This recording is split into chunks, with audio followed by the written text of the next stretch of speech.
আমরা হিংসা করার কথা বলেন কেন? আমরা কি কেউ নেতা হব এখানে? আমরা কি কেউ এমপি হব, মন্ত্রী মিনিস্টার হব? তাহলে কেন সাংগঠনিক বিরোধিতা থাকবে এখানে আপনাদের? বলেন আপনি, এই বিরোধিতা থাকবে কেন? আমাদের মধ্যে এই হিংসা থাকবে? আপনি কি আমার প্রোগ্রামে আসতে কাউকে বাধা দিতে পারেন? আমরা কি আপনাদের সংগঠনে যাওয়ার জন্য কাউকে বাধা দিয়েছি? আমরা কি কারো ডাকে আমরা কাউকে ছাড়া দিতে নিষেধ করেছি? করিনি।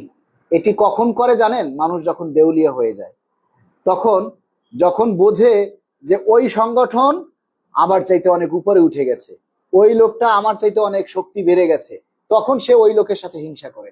আপনার চাইতে যারা নিচে আছে তার সাথে আপনি কখনো হিংসা করবেন না, এটা তারা ভালো বোঝে।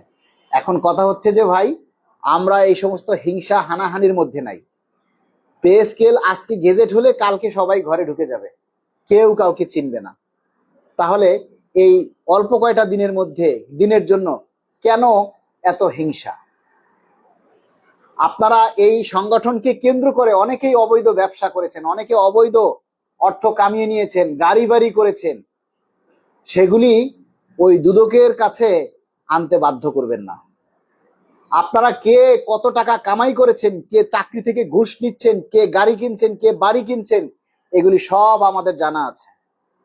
সুতরাং কেঁচো খুঁড়তে গিয়ে সাপ বের কইরেন না, মাইন্ড ইট। আমরা দ্রুত প্রজ্ঞাপন চাই। পে স্কেল হলে সেটা সবাই যেন পাই। পে স্কেল শুধু মালিক একা পাবে না, আশিক একা পাবে না। আপনারা যারা আমাদের সাপোর্ট করেন, এখন যারা লাইভে আছেন, এই যে মানুষ, আপনারা 360 জন মানুষ লাইভে আছেন, পে স্কেল কি এই শুধু 360 জনে পাবেন, নাকি 22 লক্ষ মানুষ সবাই পাবে? বলেন আপনারা, পে স্কেল কি শুধু এই আপনারা লাইভে যে কয়জন আছেন এই কয়জনে পাবেন? 22 লাখ মানুষ পাবে না? তারা কোথায়? তারা কোথায়? এই 22 লাখের মধ্যে শুধু ডিফেন্সে যারা চাকরি করে, পুলিশে, সেনাবাহিনীতে, নৌবাহিনীতে, বিমান বাহিনীতে, বিভিন্ন গোয়েন্দা সংস্থায় যারা আছে, তাদেরকে আমরা বাদ দিলাম, কারণ তারা প্রকাশ্যে আসতে পারে না, কিন্তু বিভিন্নভাবে তারা আমাদেরকে সহযোগিতা করছে। তারা ছাড়া বাকিরা কোথায়? আপনারা কই বলেন তো? এখনো একটা বিষয় নিয়ে কথা বললে আপনাদের মধ্যে কিছু মানুষ বলে আমরা এখনো নাকি ভিউ ব্যবসায়ী, বলে কয় ভিউ ব্যবসা ভালো হচ্ছে। আরে হারামখোরের দল, এটা কি ভিউ ব্যবসা? এটা কি ভিউ ব্যবসা করার জিনিস? হ্যাঁ, তোরা বাঙালি থেকে জন্ম নিলি, হ্যাঁ, ছোটকাল থেকে বড় হইলি, কিন্তু মানুষ হইলি না। এই হচ্ছে বিষয়টা। হচ্ছে যারা যেভাবে মন্তব্য করেন, যারা যেভাবে কুরুচিপূর্ণ কথা বলেন, তারা শুধু তাদের বংশ পরিচয় দিচ্ছেন। তাদের চরিত্রে সমস্যা আছে, এটুকুই আমি বলবো, তাদের চরিত্রে সমস্যা আছে। আপনারা এই শেষ সময়ে সবাই মাননীয় প্রধানমন্ত্রীর কাছে একটাই দাবি তুলুন যে, মাননীয় প্রধানমন্ত্রী, আমরা দ্রুত প্রজ্ঞাপন চাই, আর কষ্ট সহ্য করতে পারতেছি না। আমরা দ্রুত প্রজ্ঞাপন চাই, সর্বনিম্ন 20,000 টাকা বহাল চাই। একটা কথাই, আমরা দ্রুত প্রজ্ঞাপন চাই, সর্বনিম্ন 20,000 টাকা বহাল চাই। এই সিদ্ধান্তে কে কে রাজি? আমরা দ্রুত প্রজ্ঞাপন চাই, সর্বনিম্ন 20,000 টাকা বহাল চাই। আপনারা দেখেন, আপনাদের জন্য কষ্ট করি, এত কিছু করি, আপনাদের এই দাবি নিয়েই কথা বলছি, কিন্তু আপনারা কেউ শেয়ার করেন না যে এই দাবির কথাটা আরো 10 জনে শুনুক, আরো কিছু মানুষ শুনুক, সেটা আপনারা করেন না। কিভাবে আমরা আগাবো বলেন? আমরা তো বিভিন্ন জায়গায় চেষ্টা করি আমাদের এই বক্তব্যগুলো এবং আমার এই পেজের বক্তব্যগুলো একবারে সচিব লেভেল থেকে শীর্ষ পর্যায় পর্যন্ত পৌঁছে যায়। তাহলে এখানে আপনারা বাজে মন্তব্য কিভাবে করেন? যারা বাজে মন্তব্য করেন, আমার প্রশ্ন, যারা আমাকে ভিউ ব্যবসায়ী বলেন, আমার প্রশ্ন, আপনি কি পে স্কেল পাবেন না? নাকি আপনি সরকারি লোক না? আপনি কি সরকারি লোক না, নাকি আপনি সরকারি পে স্কেল পাবেন না? আপনি যদি পে স্কেল পান, তাহলে আপনি কিভাবে আরেকজনকে ভিউ ব্যবসায়ী বলতেছে বলেন? আমরা সবাই এই শেষ সময় একটু জেগে উঠি এই শেষ সময়ে আমরা সবাই একটু স্বতঃস্ফূর্ত হই যে কোনোভাবে যেন আমাদের এই দাবিটা, আমাদের এই কাজটা পিছিয়ে না যায়। আপনারা যদি সবাই ঢিলা হয়ে যান, ঠান্ডা হয়ে যান, তাহলে দেখা গেছে অনেক কিছুই। আজকে দেখেন দেবপ্রিয় ভট্টাচার্য অনেক দিন পর সে পে স্কেলের বিরোধিতা করলেও আজকে দেখলাম তার একটা সাক্ষাৎকার শুনেছি, তিনি কিন্তু ঠিকই বলেছে গেজেট প্রকাশে দেরি হলে ঝামেলা হতে পারে। এবারের গেজেট প্রকাশে দেরি হলে ঝামেলা হতে পারে, এই কথাটা আমরা তার নিয়ে নিলাম। সত্যি তিনি এই কথাটা ভালো বলেছেন যে গেজেট প্রকাশে দেরি হলে ঝামেলা হতে পারে। আর দিন দিন দ্রব্যমূল্যের দাম বাড়ছে, গ্যাসের দাম বাড়ছে, বিদ্যুৎ বিল বাড়ছে, নিত্য পণ্য প্রয়োজনীয় জিনিসের দাম বাড়ছে। আমরা সত্যিই তো আর পেরে উঠছি না।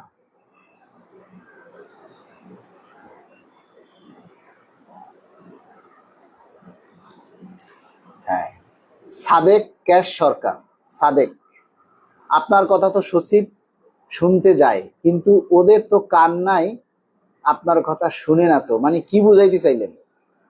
ভালো করে লিখেন, বাংলা তো, বাংলাটাও ভালো করে বুঝাইতে পারেন না।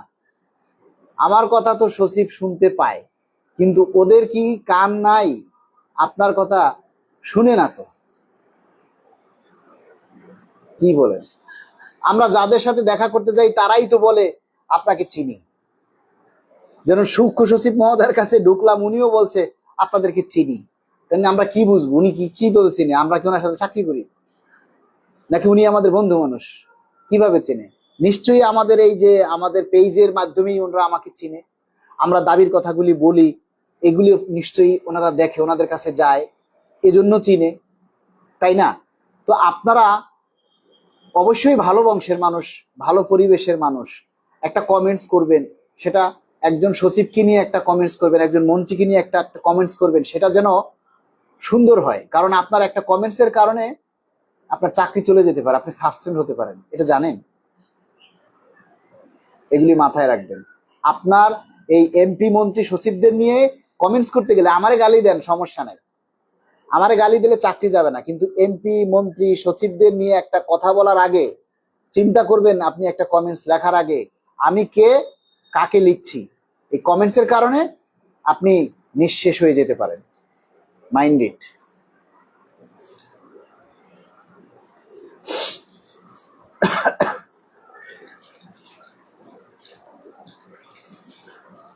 কি বলবো ভাই, আসলে আমার তো এখন শরীর খারাপ, আজকে আর কথা বলতে পারতেছি না। তো আপনারা আপনাদের মধ্য থেকে যদি কেউ লাইভে এসে কথা বলতে চান তাহলে যুক্ত হতে পারেন।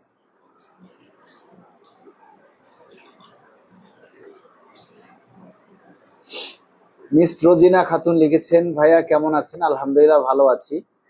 মফিজুল হক, দ্রুত পে স্কেলের গেজেট চাই ও 20,000 টাকা বহাল চাই, সবাই ঘরে বসে থাকলে কাজ হবে না। ধন্যবাদ। শরীফ আহমেদ লিখেছেন, এই চূড়ান্ত পর্যায়ে এসে দয়া করে নিজেদের দ্বন্দ্বে জড়িয়ে আমাদের পে স্কেল যেন হারিয়ে না যায়। আমরা কারোর সাথে দ্বন্দ্বে জড়াই না ভাই, আপনারা এই কথাটা আমাদেরকে ভুল বলেন। যারা দ্বন্দ্বে জড়ায় তাদেরকে বলেন যে আপনারা অন্যদেরকে নিয়ে কেন হিংসা করেন। আপনার কথা আপনি বলেন, ওনাদের কথা ওনারা বলে, আপনার চেষ্টা আপনি করেন, ওনাদের চেষ্টা ওনারা করুক। আপনি ওনাদেরকে নিষেধ করার কে? আপনি ওনাদেরকে নিষেধ করছেন, তার মানে হচ্ছে আপনি পে স্কেলে বাধা দিচ্ছেন। সব কাজ আপনি একাই করবেন সেটা বলে দেন প্রকাশ্যে, যে না আমরা ছাড়া আর কেউ পে স্কেল নিয়ে কথা বলতে পারবে না, সেটা ওনারা বলে দিক, আমরা নিশ্চিন্তে ঘরে থাকবো। দরকার নেই তো আমাদের এত হাই হুতাশ করার, এত কাজ করার, তাই না? আর তাদেরকে এই কথাটা বলে দিন। আমরা তো তাদেরকে গুতাইতে যাই না, তাদের নিয়ে কথা বলার সময়ই নেই আমাদের। তারা একটা মিটিং করলে, একটা প্রোগ্রাম দিলে সেখানে তাদের অর্ধেক সময় কাটে আমাদের নামে কুচ্ছা বলতে বলতে, আমাদের নিয়ে তাদের সমালোচনা করতে করতে। আর আমরা যখন একটা প্রোগ্রাম করি তখন তাদের কথা আমাদের মনেও থাকে না তারা কে। কারণ আমরা এই সরকার আমলে আসার পরে আমরা তাদেরকে দেখিই না, পাবলিক তাদেরকে চিনেই না, সরকারি দপ্তরগুলোতে তাদেরকে চেনে না। এই সরকার আসার পর শুধু কল্যাণ সমিতিকেই তারা দেখেছে, সকালে বিকেলে ব্যানে বিয়ালে শুধু আমাদেরকেই দেখে, অন্য কাউকে এই এই সরকার, এই গভর্নমেন্ট আর কেউ দেখে না। আমরা কারোর সাথে এই হিংসাও করি না, কারোর সাথে আমরা তর্কেও জড়াইতে চাই না। আমাদেরকে এই কথাগুলি বলবেন না, আমরা আমাদের কাজ করি। আমরা আমাদের কাজগুলি করে যাই। রফিক নীরব লিখেছেন, আপনি আপনি পে স্কেলের দাবিতে নিবেদিত প্রাণ এগিয়ে যান, অনেক ধন্যবাদ। আসন্ন পে স্কেলে মালেক ভাইয়ের অবদান অবিস্মরণীয়, আশিকুর রহমান। আপনারা সবাই দাবিটা লিখুন, আমার অবদানের কথা লেখার দরকার নেই, আমরা কোনো ক্রেডিট চাই না। আপনারা সবাই দয়া করে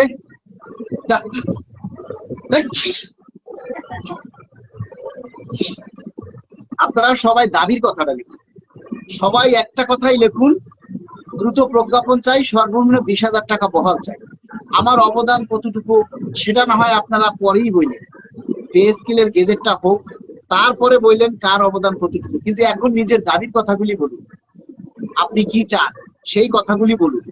এগুলি সরকারের উচ্চ পর্যায়ে অনেকেই দেখে, তাই আপনাদেরকে অনুরোধ করতেছি আপনারা সবাই দাবির কথাটা লিখুন। আমরা কি চাই?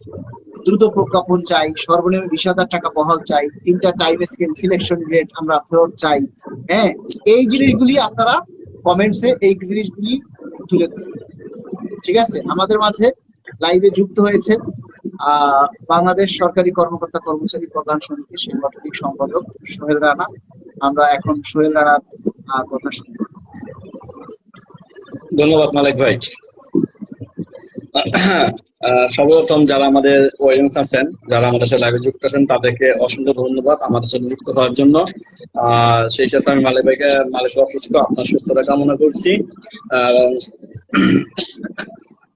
আমি আজকে বেশি সময় নিব না মালিক ভাই, 9টার সময় আমার একটা মিটিং আছে, মিটিংটা করবো। প্রথমত হলো,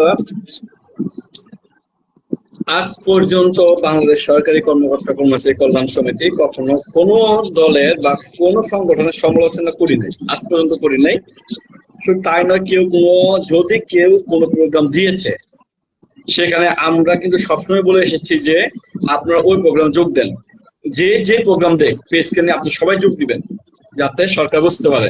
কিন্তু দুঃখের বিষয় হলো, আমরা যখন কোনো প্রোগ্রাম দেই তখন তারা ওপেন হাউসে না করে যাওয়ার জন্য। এটা তার মন মানসিকতার ব্যাপার, ওনার মন ছোট, তাই উনি ছোট কথাই বলেন।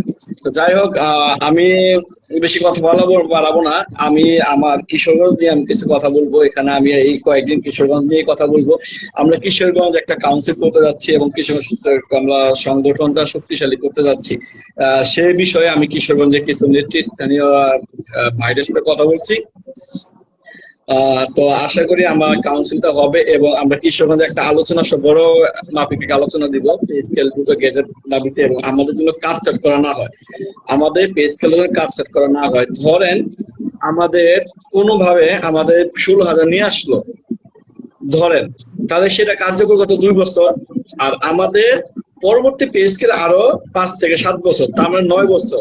তা এই 9 বছরে 16,000 টাকা, এই 9 বছর দ্রব্যমূল্য ঊর্ধ্বগতি পারবে, দ্রব্যমূল্য বৃদ্ধি পাবে, তাহলে এটা তো আমাদের হবে না। তার মানে সরকারকে চিন্তা করতে হবে, আমাদের এমন একটা পে স্কেল বা এমন একটা গেজেট দিতে হবে যাতে আমরা সামনের কমপক্ষে 10টি বছর বা 7টি বছর আমরা এটা কোনো কষ্ট ভোগ করতে না চাই।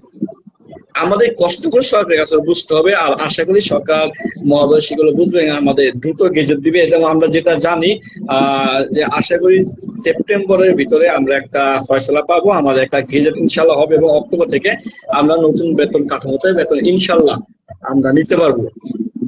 আর আমাদের সংগঠনকে শক্তিশালী করার জন্য আমি উদাত্ত আহ্বান জানাই, দয়া করে কিশোরগঞ্জ জেলাতে যারা আছেন, যারা আমাকে সাহায্য করছেন, যারা সাহায্য করতে চাচ্ছেন না, যাদের কারণে আমি কিশোরগঞ্জ জেলাতে একটা কমিটি করতে পারছি না, বা যারা আমার জন্য কাজ করতেছেন, সকলকে ধন্যবাদ যে তাও আপনারা আছেন। তারপর যারা আমাদের সাথে যোগাযোগ করতে চান আমাদের কিশোরগঞ্জ, দয়া করে আমার নাম, আমার হোয়াটসঅ্যাপে নক দিবেন বা আমার ইনবক্সে নক দিবেন। আমরা কিশোরগঞ্জে একটা নতুন কমিটি করব এবং আমরা কিশোরগঞ্জ সাংগঠনিক ভাবে শক্তিশালী হবো, যাতে যে কোনো দাবি আদায়ে আমরা কর্মচারী ভাইদের পক্ষে রাখতে চাই। আমরা সবসময় কর্মচারী ভাইদের পক্ষে কাজ করি এবং সারা জীবন করে যাব। আমাদের এই পে স্কেল বাস্তবায়নের পরে, গেজেট হওয়ার পরে আমাদের পরবর্তী পদক্ষেপ হবে যে সচিবালয়ের ন্যায় আমরা যেন একটা অন্তত চাকরির জীবন 2টা প্রমোশন পেতে পারি, যেন এই প্রমোশনটা আমাদের বন্ধ না হয়। আমাদের অনেকেই ভাই আছে যারা চাকরি জীবনের শেষে গিয়ে একটা প্রমোশনও পায় না, কিন্তু সচিবালয়ে তারা অনেক প্রমোশন পায়, তারা ব্যক্তিগত সহকারী হয়, প্রশাসনিক কর্মকর্তা হয়, কিন্তু আমরা ফিল্ড লেভেলে হতে পারি না। সচিবালয়ে ওনারা সহজেই অফিসার হয়ে যায়। আর আমার ফিল্ড লেভেলে আমরা কর্মচারী সচিব স্যারেরা বা সরকার যখন কোনো পদক্ষেপ গ্রহণ করে তখন তারা ফিল্ডে ছেড়ে দেয় কাজগুলো, এবং আমরা স্বতঃস্ফূর্তভাবে সেই কাজগুলো করে নিয়ে আসি। আমরা হলাম গিয়ে সরকারের চালিকা শক্তি, আমরা হলাম গিয়া সরকারের চালিকা শক্তি। আমরা কাজ করে দিই, সরকার সেটা উন্নয়ন হয়। আমরা কাজ না করলে উন্নয়ন হওয়ার কথা না। তাই সরকারের সম্পূর্ণ কাজ আমরা সততার সাথে করে থাকি। তাই আমাদের এই দাবিটা ইনশাল্লাহ মেনে নিতে হবে। আর মাননীয় প্রধানমন্ত্রীকে এবং আমি এই সরকারকে উদাত্ত আহ্বান জানাবো যে আপনার দুর্নীতির বিরুদ্ধে জিরো টলারেন্স গ্রহণ করুন। যদি কোনো কর্মচারী পে স্কেল দেওয়ার পর দুর্নীতি করে তবে তাকে আপনারা আইনে আওতায় আনবেন। শুধু আইনের না, তার জীবনে যত ইনকাম হয়েছে সবগুলো বাজেয়াপ্ত করবেন, যাতে অন্য কর্মচারী সহজেই বুঝতে পারে। শুধু কর্মচারী না, কর্মকর্তার ক্ষেত্রেও আপনারা এটা করবেন।